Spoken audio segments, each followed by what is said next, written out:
कि हमारा बालमा लेखा आए है कि हमारा बालमा लेखा केहू के बलम नइखे। हमारा बालमा लेखा ए सखी हमारा बलमु खनिया कि हमारा बालमा लेखा केहू के बलम नइखे।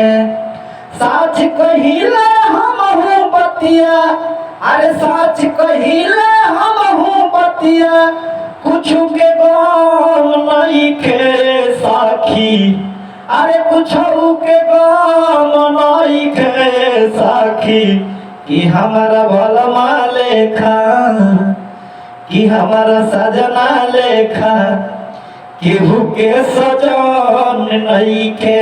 कि हमारा बलमा लेखा केहू के बलम नइखे।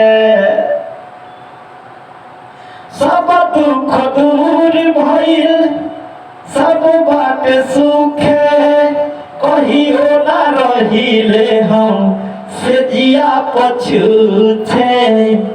कहियो न रहिले हमसे जिया पछूछे।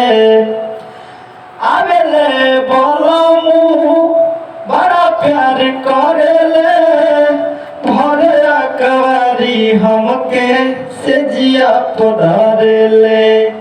भरे अकवारी हमके से जिया पधरेले।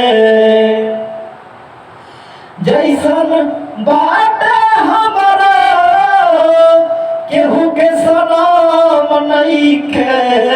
हमारा भलमा लेखा ए सखी हमारा भलमा लेखा केहू के बलम नइखे रे साखी। हमारा भलमा लेखा केहू के बलम नइखे सखिया बलमु लेखा केहू के बलम नइखे। कि हमारा बलमा लेखा केहू के बलम नइखे। नमस्कार प्रणाम आप सब भोजपुरिया भाई के हम फैसल प्रेमी पैर छुके प्रणाम करतनी। अगर ये सॉन्ग अच्छा लगी तो रउआ ये गाना के शेयर सब्सक्राइब। नमस्कार प्रणाम आप सब भोजपुरिया भाई के पैर छुके प्रणाम बा। हम सिंगर फैसल प्रेमी।